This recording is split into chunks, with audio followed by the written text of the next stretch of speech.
Elhamdülillahi Rabbil alemin. Vessalatu vesselamu ala Resulillahi ve ala alihi ve ashabihi ve men tebi'ahum bi ihsanin ila yevmiddin.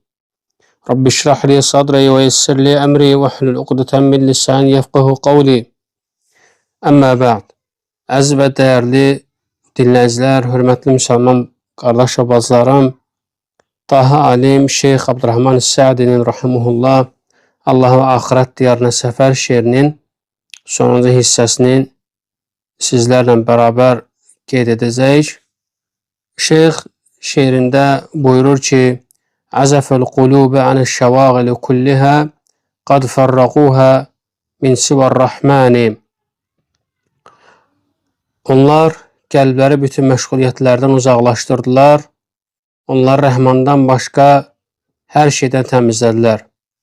Yəni, qəlblərini Allahdan məşğul edən və onun razılığından uzaqlaşdıran hər şeydən təmizlədilər belə insanlar. Allaha axirət diyarına səfər edən insanlar qəlblərini Rəhmandan başqa digər şeylərdən təmizlədilər. Və alimlər qeyd edirlər ki, bu elə zahidliyin həqiqətidir. Buna görə də Əbu Süleyman Əd-Dərani rahimehullah buyurur ki, zahidlik səni Allahdan məşğul edən hər şeyi tərk etməkdir. Və Şeyxülislam İbn Teymiyyə rahimehullah buyurur, faydalı və şəriətə uyğun zahidlik Allahın və Rasulunun sevdiyi zahidlikdir ki, o da axirətdə fayda verməyən şeylərdə zahidlik etməkdir. Yəni, axirətdə sənə fayda verməyən şeyləri tərk etməkdir. Amma faydalı şeyləri tərk etmək isə, bunlarda zahidlik etmək isə cəhalət və azğınlıqdır. Ona görə də Allaha və axirət diyarına səfər edən insanlar qəlblərini əlavə şeylərdən, lazımsız şeylərdən təmizləyərlərsə, boşaldarlarsa, onların qəlbində yalnız Allahı zikr etmək, Allah barəsində düşünmək, günahlardan, asıl işlərdən qorxmaq və Rəhmanın sifətləri üzərində təfəkkür etmək və qəbir halı barəsində düşünmək, qiyamət günü barəsində düşünmək, cənnət və onun nemətləri, cəhənnəm və onun əzabları, cəzaları barəsində düşünmək o qəlblərdə yerləşər. Və bu qəlb sahibləri aşağı və dəyərsiz işlərdən, onlar barəsində düşünməkdən uzaq olarlar. Ona görə də insan bir şey unutmalı deyil ki, qəlbinə lazımsız şeyləri daxil etdikdə, yəni dərd olmayan şeyləri qəlbə daxil etdikdə, dünyanı insan qəlbinə saldıqda və bunun barəsində düşünmək o qəlbin sahibinə yalnız kədər, bəla, vaxt etkisi, fikrin dağılması gətirir ki, bu da bəndəyə nə indiki halında, nə də gələcəyində ona bir fayda vermir. Ona görə kim əbədi saadətə, qurtuluşa nail olmaq istəyirsə, ibadət astanasından ayrılmasın və vaxtını dünyada və axirətdə özünə fayda verən şeylərə həsr eləsin və bununla məşğul etsin. Və İbn Məsud radiyallahu anhu deyir ki, mən o adamdan nifrət eləyirəm ki, onu boş görürəm. Yəni, nə dünya işlərindən bir işlə məşğul olur, nə də axirət işlərindən bir işlə məşğuldur. Və ona görə də Allaha və axirət diyarına səfər edən insan qəlbini boş şeylərdən, əlavə şeylərdən təmizləməlidir. Və sonrası müəllif, Allah ona rəhmət etsin, şeirin davamında buyurur, Harakatuhum və humumuhum və üzumuhum lillahi la lil xalqi və şeytani. Hərəkətləri, qəsdləri və onların qətiyyətləri Allah üçündür, məxluqat və şeytan üçün deyil. Ona görə də Allaha və axirət diyarına səfər edən insanlar, kəslər, özlərini insanlara göstərməzlər, riyakarlıq etməzlər, insanlardan tərif ummazlar. Əksinə onlar əziz və cəlil olan Allahdan əcr və savabı umarlar. Kim Allahı axtararsa istədiyini nail olar. Kim isə insanların rəğbətini axtararsa, bəlkə dünyada ona nail olar, lakin qiyamət gün müflis halda gələr. Və hədisdə də belə deyilir ki, lakin sən döyüşdün ki, cəsur, alim və ya səxavətlidir deyilsin sizə, istədiyiniz artıq deyilmişdir. Yəni, savabını dünyada almısan. Hədisin mətni bundan ibarətdir ki, qiyamət günü haqqında ilk hökm veriləcək kəs şəhid olan bir adamdır. O gətiriləcək, ona nemətləri tanıtdırılacaq, o da onları tanıyacaq, etiraf edəcək və soruşacaq ki, bəs sən bu nemətlərdə nə etdin? O deyəcək ki, sənin yolunda döyüşdüm, hətta şəhid oldum deyəcək və ona buyurulacaq ki, yalan söylədin, lakin sən cəsurdur deyilsin deyə döyüşdün. Artıq bu deyildi. Sonra onun barəsində əmr veriləcək və üzü üstə süründürülərək cəhənnəmə atılacaq. İkinci kəs elmi öyrənən, onu başqalarına öyrədən və Quran oxuyan bir adamdır. O gətiriləcək, ona nemətlərini tanınacaq, o da onları tanıyacaq və ona deyiləcək ki, bəs sən bu nemətlərdə nə etdin? O deyəcək, mən elmi öyrəndim, onu öyrətdim və sənin rizan üçün Quranı oxudum. Və deyiləcək ki, yalan söylədin, lakin sən elmi alimdir deyilsin deyə öyrəndin və Quranı o qaridir deyilsin deyə oxudun. Artıq bu deyildi. Sonra onun barəsində barəsində əmr veriləcək və üzü üstə süründürülərək cəhənnəmə atılacaq. Üçüncü kəs Allahın ruzi bərəkət verdiyi və hər cür mal dövlətdən bəxş etdiyi bir adamdır. O gətiriləcək, ona nemətlərini tanıdacaq, o da onları tanıyacaq. Soruşacaq, sən bu nemətləri nə etdin? O deyəcək ki, sənin yolunda, sənin pul xərcləməsini sevdiyin elə bir yol buraxmadım ki, ora sənin üçün xərcləməyim. Ora sənin üçün xərcləməyim. Buyuracaq, deyiləcək ona ki, yalan söylədin, lakin sən bunu səxavətli, cömərd kəsdir deyilsin də etdin. Artıq bu deyildi. Sonra onun barəsində əmr veriləcək və üzü üstə süründürülərək cəhənnəmə atılacaq. Yəni biz əgər baxsaq, bu üç sinif insan ən fəzilətli əməllərlə məşğul olub.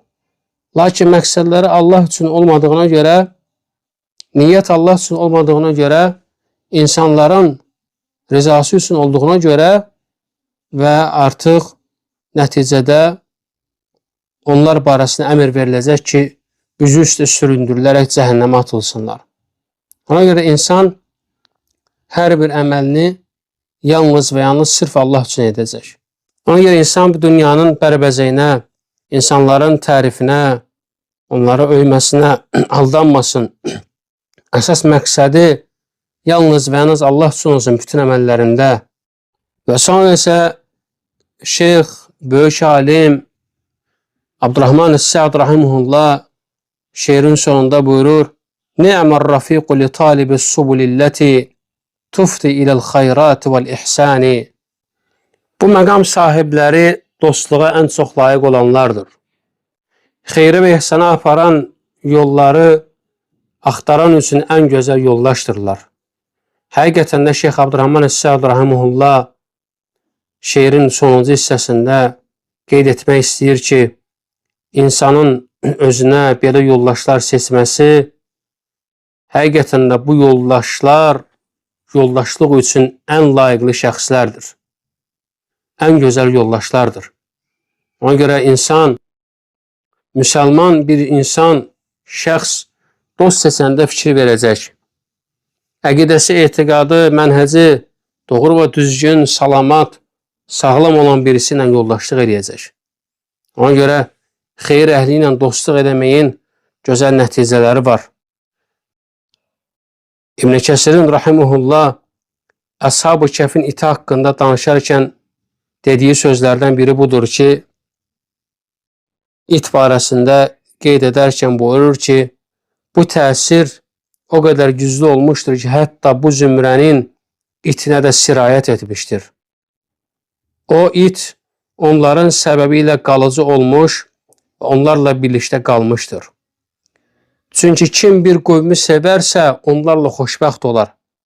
Əgər bu xoşbəxtlik bir itin haqqında belədirsə, xeyir əhlinə tabi olan və hörmətə layiq olan kəs haqqında zənnin nədir?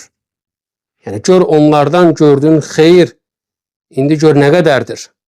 Gör onlarla sənin yoldaşlıq eləməyin, dostluq etməyin sənə nə qədər faydası var, nə qədər xeyirləri var. Və Şeyx Abdurrahman Es-Səd rahimehullah deyir ki, salih insanların dostluğunu qazanmaq, həyatda və ölümdən sonra onların dualarına qənimət saymaq ən böyük qazanc, ən əzəmətli mənfəətlərdəndir. Və insanın bu dünyada salih dostlarının, yoldaşlarının olması bu dünya həyatındakı onun üçün verilmiş müjdələrdən biridir. Qul nə zaman salih insanları sevməyə, onlarla dostluq etməyə və əlaqə saxlamağa müvəffəq olarsa, onun uca Allahın bu kəlamına daxil olması ümid edilir. Uca Allah buyurur, İnnellezine amenu ve amilus salihat seyec'alu lehumur-rahman vudda. Həqiqətən iman gətirib yaxşı əməllər edənlər üçün Rəhman bir sevgi yaradacaqdır. Bu ayənin qısa izahında qeyd olunur ki, həqiqətən Allaha iman gətirən, onun elçilərinə tabi olan və onun şəriətinə uyğun salih əməllər edən kəslər üçün Rəhman öz qullarının qəlbində sevgi və məhəbbət yaradacaq. Allaha iman gətirən və Allahın razı qaldığı salih əməlləri edən kəslər üçün Allah öz sevgisini və insanların onların qarşısında sevgi duymasını yaradacaq. Həqiqətən də insan doğrudan da Allahın sevib və razı qaldığı şəxslərlə oturarsa Allahın sevgisini qazanar. Allahın sevgisini qazanmaq barəsində də necə ki, hədisdə qeyd olunur ki, həqiqətən Allah bir bəndəri sevəndə Cəbraili çağırıb deyər, mən filan kəsi sevirəm, sən də onu sev. Cəbrail də onu sevər. Sonra Cəbrail göy əhlinə səslənər, Allah filan kəsi sevir, siz də onu sevin. Göy əhli də onu sevər. Sonra onun üçün yerdə bir qəbul qoyular, məqbuliyyət qoyular. Yəni, yer əhli də onu sevər. Və bu salih insanlarla əyləşməyin, onlarla oturmağın, onlarla bir yerdə olmağın faydalarındandır. Şər əhli ilə dostluğun pis nəticələri var. Ona görə hədisdə qeyd olunur ki, salih yoldaşla pis yoldaşın misalı ancaq müşk daşıyanla körük vuranın misalı kimidir. Müşk daşıyan ya sənə müşkdən bağışlayar, ya sən ondan satın alarsan, ya da sən ondan xoş bir iy duyarsan. Körük vuran isə ya sənin paltarını yandırar, ya da sən ondan pis bir iy duyarsan. Həqiqətən də belədir. Salih insanlarla oturub durmaq, ya o sənə gözəl nəsihət eləyəcək, ya da etməsə də belə sən onun ədəbindən, əxlaqından, oturuşundan, duruşundan özünə bir faydalar götürəcəksən. Amma pis yoldaşla dostluq eləmək ya səni şərə yönləndirəcək öz dili ilə, öz sözləri ilə, ya da sən onun hərəkətlərindən təsirlənəcəksən. Oturuşundan, duruşundan istər-istəməz insan bunlardan təsirlənəcək. Ona görə bu hədisdə salih kəslərlə dostluğun fəziləti, üstünlüyü, fasiq, bidət əhli olan kəslərlə oturub durmağın təhlükəsi vardır. Əgər bir insan aşağı dəyərsiz avaralarla dostluq etsə, o da elə onlar kimi olacaq. O da alçalacaq, o da onlar kimi ən aşağı səviyyə inəcək, səviyyəsiz, dəyərsiz, avara birisi olacaq. Ona görə də təklik bu insanlarla dostluqdan daha yaxşıdır. Tək qalmaq avaralarla yoldaşlıqdan daha üstündür. Məlik İbn Dinar buyurur ki, həqiqətən sənin yaxşı insanlarla daş daşımağın fasik insanlarla dadlı şirniyyat yeməyindən daha xeyirlidir.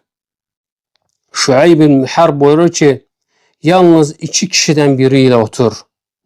Yanında oturduqda sənə xeyir öyrədən və sən də ondan qəbul edən kişi, yaxud sən ona xeyir öyrədən və o da səndən qəbul edən kişi. Üçüncüdən isə qaç. Səd rahimehullah buyurur ki, xeyir əhli ilə dostluq qulu illiyun ən uca dərəcəyə çatdırır. Şər əhli ilə dostluq əsfələs-səfilin ən aşağı dərəcəyə insana çatdırır. Ona görə Şeyx Muhammed İbn Abdülvahhab rahimehullah, Allah ona rəhmət etsin, Kitab-ı Tövhiddə, Tövhid kitabında buyurur ki, Əbu Cəhil və başqa küfr əhli, kafirlər Əbu Talibə tövhid kəlməsini deməkdən ona mani oldular. İmkan vermədilər ki, o İslam'a daxil olsun. Peyğəmbər sallallahu aleyhi ve sellemin gətirdiyinə tabi olsun. Ona görə də Şeyx Muhammed İbn Abdülvahhab rahimehullah bu yerdə buyurur ki, burada bu hadisədə pis yoldaşların insanın üzərindəki zərəri vardır. Buna görə də onlara yaxınlaşmaqdan çəkinmək və onları dinləməkdən ehtiyat etmək lazımdır. Və həqiqətən də pis yoldaşlar insanı hətta dinindən belə döndərə bilər. Nəvəvi rahimehullah qeyd edəcəyimiz bu hədisi şərh edərkən buyurur ki, necə ki hədisdə qeyd olunur ki, Peyğəmbər sallallahu aleyhi ve sellem belə buyurmuşdur, cənazəni yeyin aparan, əgər o əməl salih olmuşdursa, siz onu xeyrə qovuşturmuş olarsınız. Yox, əgər pis adam olmuşdursa, şəri boynunuzdan atmış olarsınız. Nəvəvi rahimehullah buyurur ki, Peyğəmbər sallallahu aleyhi ve sellem deməsi ki, yəni o boyunlarınızdan atacağınız bir şərdir sözü haqqında buyurur ki, bundan avaraların və salih olmayanların dostluğunu tərk etmə hökmü çıxarılır. Və həqiqətən də Nəvəvi rahimehullahın fikrindən, dərin anlayışından və bəsirətindən irəli gələn sözlərdir bunlar hamısı. Çünki əgər salih olmayan şəxs ölü olduğu halda möminə yoldaş olmağa yaramırsa, bəs onun diri ikən yoldaşlığı haqqında bizim zənnimiz nə olmalıdır? Və ona görə də dostluq və yoldaşlıq bir ölçü meyarıdır. Necə ki buyurulur, mənə dostlarını de, mən də sənin kim olduğunu deyim. Və Peyğəmbər sallallahu aleyhi ve sellem hədisində də qeyd olunur ki, kişi öz dostunun dinindədir. Elə isə hər biriniz kiminlə dostluq etdiyini nəzər salsın. Və beləcə Şeyx Abdurrahman Es-Sa'din rahimehullah şeirini artıq sizlərlə bərabər bitirdik. Dualara cavab verən Allahdan diləyimiz budur ki, nəfslərimizi ona yönəlmiş, ona arxayın, ona bağlı və sadiq, ondan qorxan və onun yanında olan nemətləri arzulayan bir hala gətirsin. Bizləri nəfsimizin şərindən və pis əməllərimizin bəlalarından qorusun. Qəlbi onu zikr etməkdən qafil olub nəfsinin istəklərinə uyan və işini hədər edənlərdən etməsin.